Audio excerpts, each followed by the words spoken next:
নমস্কাৰ মৰমৰ ছাত্ৰ ছাত্ৰীসকল পুনৰবাৰ সকলোকে আমাৰ গেব এডুকেশ্যন চেনেলটোলৈ স্বাগতম জনাইছোঁ। আজি আমি আলোচনা কৰিম ক্লাছ 5ৰ ইংলিছ ছাবজেক্টৰ চেপ্টাৰ নম্বৰ 3 বাৰ্ড টক এই কবিতাটিৰ সম্পূৰ্ণ প্ৰশ্ন উত্তৰসমূহ। গতিকে তোমালোকে ভিডিঅ'টো সম্পূৰ্ণকৈ শেষৰলৈকে চাই যাবা। এতিয়া চাওঁ আহা আমি কুৱেশ্যন আনচাৰসমূহ। তোমালোকৰ প্ৰথমে ইয়াতে এক্টিভিটিছত 1 নম্বৰ কুৱেশ্যনটো চোৱা। Let's see how much we have understood. এতিয়া চাওঁ আহা আমি কিমান বুজি পালো বুলি কৈছে। ইয়াতে কুৱেশ্যনটো দিছে write the rhyming words from the poem for the ones given below. এতিয়া আমি ৰাইমিং ৱৰ্ড লিখিব লাগে যিখিনি নেকি ছন্দমিলা শব্দ। এটা ফাৰ্ষ্টটো দিছে sink. Sink হলে think. Crow, crow হলে grow. Swings, wings, honey, honey হলে funny. এইখিনি হৈছে ইয়াৰ ৰাইমিং ৱৰ্ড। এতিয়া 2 নম্বৰ প্ৰশ্নটো চোৱা। Write the answer of the following questions. এতিয়া তলৰ প্ৰশ্নসমূহৰ উত্তৰ আমি লিখিব লাগে। নম্বৰ A টো চোৱা।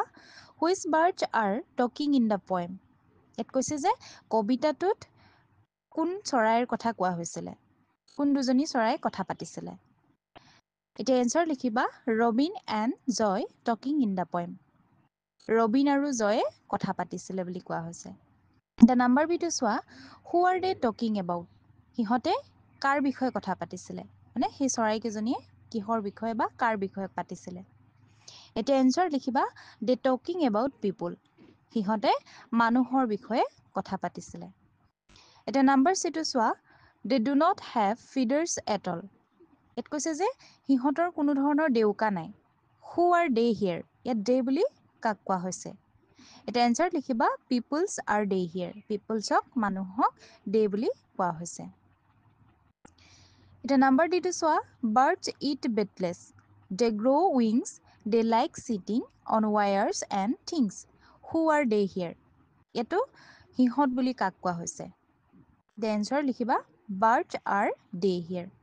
দে বুলি ইয়াত চৰাইক কোৱা হৈছে। এতিয়া নাম্বাৰ ই টো চোৱা। Why according to Robin and Jay are people funny? কিয় ৰবিন আৰু জয়ৰ মতে মানুহবিলাক হাঁহিয়াৰৰ পাত্ৰ বুলি কৈছে? হাঁহিয়াতৰ পাত্ৰ কিয় হয় বুলি কৈছে?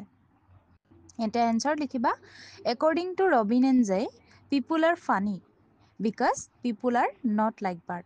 ইয়াত কৈছে যে ৰবিন আৰু জয়ৰ মতে মানুহবিলাক হাঁহিয়াতৰ পাত্ৰ হয় কাৰণ মানুহবিলাকে চৰাই ভাল নাপায়।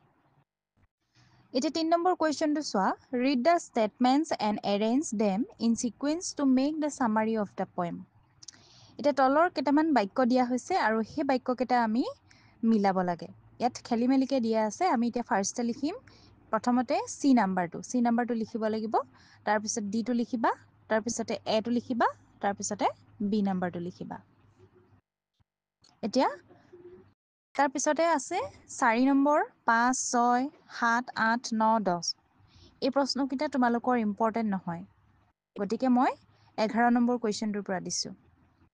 Make words related to a computer, emails etcetera to computer the grid. ইয়াতে তোমালোকে কম্পিউটাৰ আৰু ইমেইলৰ ৰিলেটেড কিছুমান ৱৰ্ড বনাব লাগে। এখন চাৰ্ট দিয়া আছে, সেই চাৰ্টখন চোৱা। ইয়াতে হ'ব computer, internet, printer, keyboard, type, mouse ইত্যাদি। এইসমূহ এই চাৰ্টখন তোমালোকে লিখিবা। তাৰপাছতে 15 নম্বৰ কুৱেশ্যনটো চোৱা। 12, 13 আৰু 14 এইকেইটাও তোমালোকৰ ইম্পৰ্টেণ্ট নহয়, গতিকে মই এইকেইটা দিয়া নাই। এতিয়া চোৱা 15 নম্বৰটো। Matches the words which have the same meaning. ইয়াত একে অৰ্থ বুজোৱা শব্দসমূহ লিখিব কৈছে। লিটল মানেও সৰু আৰু স্মল মানেও সৰু, গতিকে একে শব্দ, একে অৰ্থ বুজায়। হেপী মানে হৈছে সুখী হোৱা, আৰু ঠিক তেনেকৈ জয়ফুল মানেও খুব সুখী হোৱা। নিড মানে বিচৰা আৰু ৱান্ট মানেও বিচৰা। হেল্প হ'লেও এজিষ্টেঞ্চ হ'ব। হেল্প মানে সহায় কৰা আৰু এজিষ্টেঞ্চ মানেও সহায় কৰাই বুজায়। এতিয়া 16, 17, 18 এইকেইটাও আমি চাব নালাগে কাৰণ এইকেইটা ইম্পৰ্টেণ্ট নহয়, গতিকে আমি 19 নম্বৰটো চাওঁ। The following sentences using will or shall. তলৰ বাক্যকেইটা আমি উইল আৰু চেল ব্যৱহাৰ কৰি পুনৰ লিখিব লাগে। এতিয়া নাম্বাৰ এটোত দিছে we sell our vegetables at the weekly market. এতিয়া ইয়াতে যদি আমি উইল লগাওঁ ইয়াতে লিখিবা we will sell our vegetables at the weekly market. বিটোত দিছে we take our vegetables in our van. ইয়াতে উই লগত উইল লগাব লাগিব। We will take our vegetables in our van, কাৰণ ইয়াতে টেকটো হৈছে ভাৰ্ব, ভাৰ্বৰ আগত আমি চেল উইল ইউজ কৰোঁ। ঠিক তেনেকৈ তাৰ ওপৰৰ এ নাম্বাৰটোতো আছিলে চেল, চেলটো হৈছে ভাৰ্ব, গতিকে আমি চেলৰ আগত উইল ব্যৱহাৰ কৰিছোঁ। এতিয়া নাম্বাৰ চিটো চোৱা, it takes an hour to reach the market. ইয়াতে টেক্সটো হৈছে ভাৰ্ব, গতিকে আমি টেক্সৰ লগত কি লগাম, টেক্সৰ আগত উইল বহাম।